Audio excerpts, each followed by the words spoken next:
तो अस्सलाम दोस्तों, जय हिंद मते, सत श्री अकाल। तो इस वक्त हम मौजूद हैं, जैसे कि पिछली बार आप जानते हैं, पिछले 15 अगस्त को आज़ादी का अमृत महोत्सव मनाया गया। अमृत महोत्सव का मतलब आप जान सकते होंगे, यानी अमृत महोत्सव ये होता है कि सब कुछ कुशल मंगल हो गया है और सारी जो प्रॉब्लम थी वो फेस हो गई। लेकिन आज भी देख सकते स्वतंत्रता सेनानी शहीदों का सम्मान हेतु जैसे कि पीछे इन्होंने बहुत वंदना की थी और मोदी जी से इन्हें बहुत उम्मीद थी। जिस तरह से वादे मोदी जी ने स्वतंत्रता सेनानियों से किए थे, बहुत उम्मीद थी, रद्दबंदी से मिला था, लेकिन वो वही आ गई कहानी। जैसे और नेता होते थे, सिर्फ डायलॉग काम नहीं करते थे, तो निरंतर लोगों से जानते एक करके कि उनकी समस्या क्या है और वो क्या एहसास देगा देश को। लेकिन मेरे सही है, आज भी अगर स्वतंत्रता सेनानियों को अपना हक मांगना पड़े तो ये बहुत शर्मनाक है। तो जानते हैं उन्हीं से, क्या कहेंगे रघुवंशी जी? जो आपको वादे किए गए थे उस पर क्या वो खरे उतर पाए? निश्चित रूप से हमें बहुत उम्मीद थी और उम्मीद ही नहीं, जब ये कहा गया कि हम स्वतंत्रता सेनानियों के सपनों का भारत बनाएंगे तो हमारा भी कलेजा चौड़ा हो गया था कि अब हमारी आवाज़ निश्चित रूप से सुनी जाएगी। लेकिन पत्र दर पत्र देते हुए भी, लगातार प्रतिवेदन देते हुए भी किसी के कान में जूं तक नहीं रेंगी। इसलिए हमें यह कदम उठाना पड़ रहा है। तो 19 दिसंबर को आप वापस से आंदोलन कर रहे हैं, तो यानी कि आपके वक्तव्य से हम ये जान लें कि सरकार ने जो आपसे वादा किया था उस पर वो खरी नहीं उतर रही है। लेकिन इसके साथ एक सबसे महत्वपूर्ण बिंदु जो छूट रहा है, 170 एंग्लो इंडियन परिवार थे, उनके पीछे 2 राज्यसभा के सांसद मनोनीत किए जाते थे। हमारे 8 करोड़ परिवारों में से हमने कहा है कि राज्यसभा में, नगर विधान परिषदों में, नगर निकायों में, केंद्रीय समितियों में, इन सब में भी जहां मनोनयन की प्रक्रिया है वहां हमारे स्वतंत्रता सेनानी परिवारों का भी मनोनयन किया जाना चाहिए। ठीक है, क्या कहेंगे मैम? हम all India freedom fighters women's Samiti का वर्किंग प्रेसिडेंट था।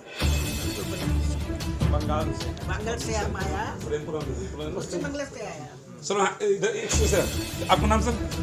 मैं अरशद रिजवी बिहार से हूँ। ठीक है, जैसे कि आप देख रहे हैं स्वतंत्रता सेनानियों को आज भी अब मामला देखना पड़ रहा है और सम्मान मांगना पड़ रहा है।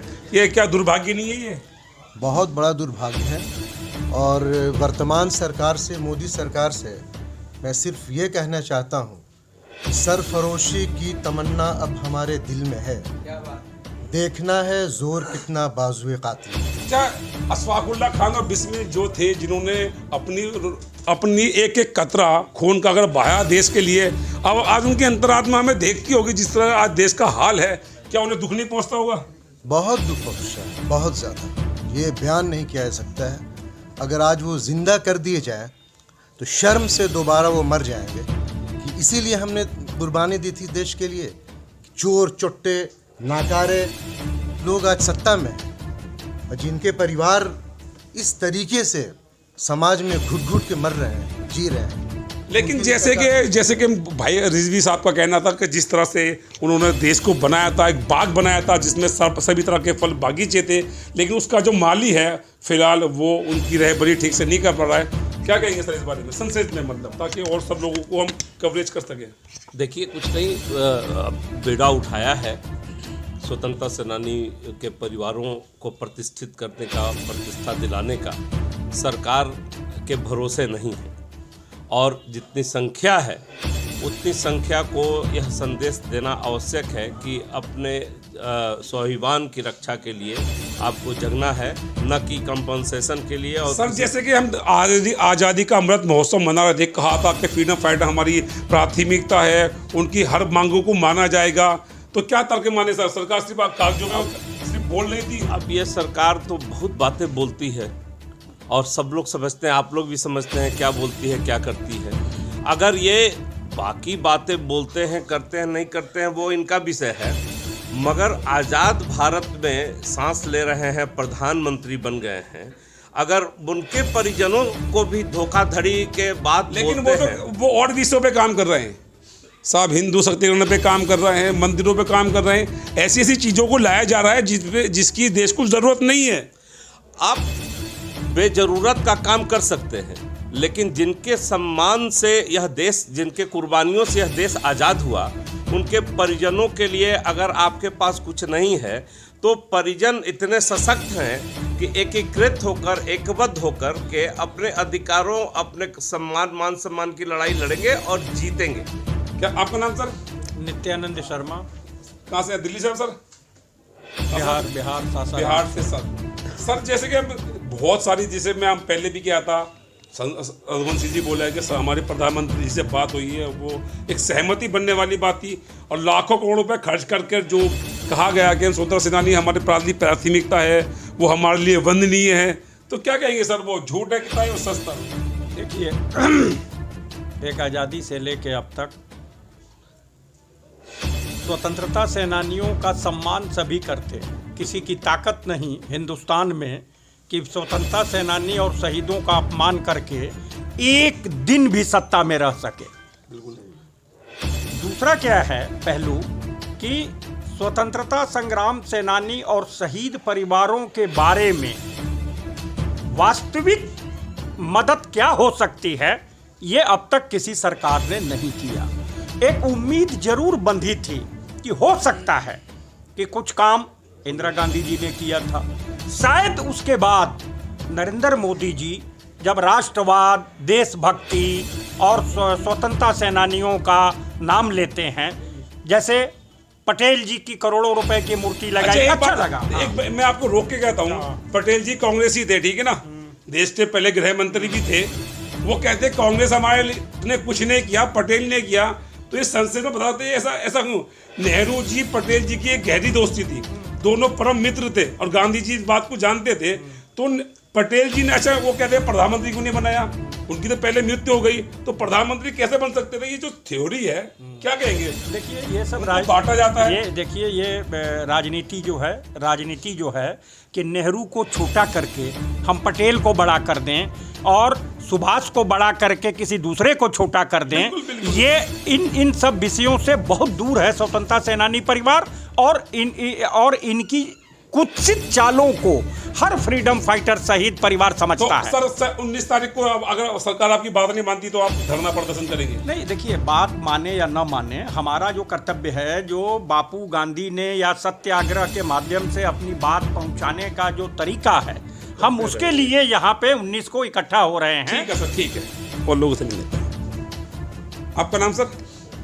मेरा नाम प्रेमचंद पाड़िया है और हम यहाँ एक दिल्ली में एक संस्था चलाते हैं जिसका नाम है सरदार अमर सिंह सब्बरवाल मेमोरियल फाउंडेशन, जो कि एक स्वतंत्रता सेनानी थे और तामपत्र उनको सरकार द्वारा दिया गया। अब जिस तरह से रघुवंशी जी ने बताया कि जो 19 दिसंबर का एक जो कार्यक्रम रखा गया है जनपद पे, और ये जो कार्यक्रम है ये पूरे भारत की एक आवाज़ बन करके सरकार को जगाना चाहते हैं कि जिन लोगों ने, जिन स्वतंत्रता सेनानी, फ्रीडम फाइटर, शहीदों ने, इनके परिवारों ने इस देश को आज़ाद कराया है, तो कम से कम उन लोगों को भी कुछ इस सरकार में, देश में भागीदारी जरूर मिले। ठीक है सर, आपका नाम सर? मेरा नाम नरेश शर्मा। क्या कहेंगे सर, फ्रीडम फाइटर भी अगर उनको नहीं कुछ मिल रहा तो आम आदमी को क्या मिल सकता? और सरकार जो बड़े बड़े दावे करती, अमृत काल तक मैं तो सुन के भी हर्ष में हूँ कि अमृत महोत्सव मनाया गया। अमृत महोत्सव कब मनाया था? कि जब वो अमृत महोत्सव कब मनाया गया था? जब भगवान राम लंका जीत कर आ गए थे और परम हर्ष का माहौल था, उसे अमृत काल कहा गया है। लेकिन फिलहाल आज भी हम देखते हैं कि लाखों लोग, उनको इलाज नहीं मिलता, बहुत सारी चीज़ें हैं, सिर्फ वादों पे ही है सर। आज हमें देश को आज़ादी को 75 साल हो गए और जो अमृत महोत्सव मनाया गया वो पूरे देश को गर्व होना चाहिए। पूरी दुनिया में हमारा सबसे बड़ा लोकतंत्र है और आसपास की छोटी छोटी कंट्रियों को देखें, चाहे पाकिस्तान देखें, भूटान देखें, नेपाल देखें, जो छोटी छोटी कंट्री हैं वो हमसे जो है हर तरह की मदद लेती हैं और हम लोग करते हैं। तो उसमें जो है हमारी फाउंडेशन कहाँ है? हमारी फाउंडेशन है स्वतंत्रता सेनानी, जिन्होंने हमारे को आज़ादी दी और बिना हथियारों के दे दी हमें आज़ादी, बिना खड़क बिना ढाल। साबरमती के संत तूने कर दिया कमाल। आज हमारी जो विश्व शांति है दुनिया में, वो नेहरू जी की देन है। ये हमारे इशफाक उल्ला खान जो हमारे रहे हैं, या रोशन जी रहे हैं, या हमारे जितने भी फ्रीडम फाइटर रहे हैं, उन्होंने कोई देश के लिए किया। उन्होंने कोई पेंशन की इच्छा नहीं की, परंतु पूरी दुनिया में जो भी फ्रीडम मूवमेंट में पार्टिसिपेशन करता है उनका सम्मान सबसे ऊपर होता है। उसके बाद आज़ादी फौज। क्या कहेंगे सर? मैं एक ही बात मैं कहना चाहता हूं कि जो क्रांतिकारी स्वतंत्रता सेनानी हैं, जिनको देश मानता है, वो लाखों की संख्या में है। उनके उत्तराधिकारियों का सम्मान हो, उनके उत्तराधिकारियों की जो एक जायज़ बातें हैं सम्मान के तहत, सरकार को बिना किसी देर लगाए एक आयोग बना करके सारी समस्याओं को सुने और तत्काल लागू करे। इसमें कोई राजनीतिकता नहीं आनी चाहिए, ना इसमें कोई दल है। और सर्वसम्मति से मैं चाहता हूं कि अगर ये प्रस्ताव आएगा संसद में तो सर्वसम्मति से पास होगा, कोई पार्टी इसका विरोध नहीं करेगी, ये मैं गारंटी के साथ कह रहा हूँ। इसलिए सुनना चाहिए सरकार को। अगर अब देर करेगी तो फिर मुद्दा बदलेगा। और जो आप देख रहे हैं राम प्रसाद बिस्मिल जी का, इन्होंने कहा था, और मैं 2 लाइनें आज ही लिखी हैं स्वतंत्रता सेनानी परिवार पर, सुना देता हूं कि आज़ादी की कीमत क्या तुम जान पाओगे, आज़ादी की कीमत क्या तुम जान पाओगे, और उनके वंशज आज घूमते, क्या तुम उनको पहचानोगे? उनके वंशज आज घूमते, क्या उनको तुम पहचानोगे? और लाचारी बेबसी आज उनकी तो देखो, धक्के खाते आज सड़क पर, क्या पीड़ा है तुम जान पाओगे? क्या पीड़ा है तुम जान पाओगे? ये पीड़ा है कि उनको एक पहचान चाहिए, सम्मान के भूखे हैं, और सम्मान सरकार का दायित्व है, कर्तव्य है। सर, जैसे कि सभी जो हम वक्ताओं से मिल रहे हैं, सबका ये जो फ्रीडम फाइटर्स के जो हैं, सम्मान जरूरी है। कोई भी व्यक्ति सम्मान बेहद जरूरी है, खासकर वो लोग जिन्होंने देश को आज़ाद कराने में अतुल्य अपना योगदान दिया है। क्या कहेंगे सर आप? मैं Jaswinder Singh Sabharwal, freedom fighter sir Amar Singh Sabharwal memorial foundation से हूँ। मैं ये कहना चाहता हूँ, आज आज़ादी के इतने सालों बाद भी हमारे जो क्रांतिकारी भगत सिंह हैं या और भी क्रांतिकारी है, उन्हें शहीदी क्रांतिकारी का दर्जा या स्वतंत्रता सेनानी का दर्जा नहीं मिला गया। उनके आज तक भी संसद भवन में कोई भी वो नहीं है। परिप्रेक्ष्य में, क्योंकि देश जो बदलता है वो राजनीतिक परिप्रेक्ष्य से ही बदलता है। जो खाइयाँ पैदा की जा रही हैं ये बड़ी विचित्र है। जैसे कि गुलाब का अगर फूल मैं कहूँ, अगर किसी एक जगह खड़ा उसके कोई मायने नहीं है, लेकिन अगर वो किसी वहाँ पे छोटी मोटी घास हो, गुल्ले और भी फूल हो, तो वो चमन बनता है। तो क्या चमन को तोड़ा जा रहा है कि उसको सुखाया जा रहा है ताकि वो चमन ना बन सके? एक तरफा ही वो मामला नहीं, ऐसी कोई बात नहीं है, लेकिन किया जा रहा है, लेकिन बहुत स्लो किया जा रहा है। इसे और जागरूकता आने की ज़रूरत है, खाली बातों से बात नहीं करनी चाहिए उसको। क्या कहेंगे सर आप? आपका नाम सर? मैं कुलविंदर सिंह सब्बरवाल, फ्रीडम फाइटर सरदार अमर सिंह मेमोरियल फाउंडेशन का चेयरमैन हूँ। मैं इस प्रोग्राम में आज आया हूँ इसलिए कि ये 75 साल हो गए हमारी आज़ादी को। 75 साल पहले हम अंग्रेज़ों से लड़ रहे थे, आज जो है हम ये राजनीतिक जो हमारे बैठे हुए हैं इनसे लड़ने की तैयारी में लगे हुए हैं, क्योंकि हमारे ये देश के लिए, स्वतंत्रता सेनानी परिवारों के लिए कुछ भी नहीं कर रहे। इसके लिए हम इस धरने की। आपका सर नाम? मैं कपूर सिंह दलाल गुड़गांव से आया हूँ, स्वतंत्रता सेनानी का लड़का हूँ। और स्वतंत्रता सेनानियों की आज जो भी समस्या है वो बिल्कुल ही उनको अनसुनी करता है प्रशासन। पर फ्रीडम फाइटर का परिवार होने के नाते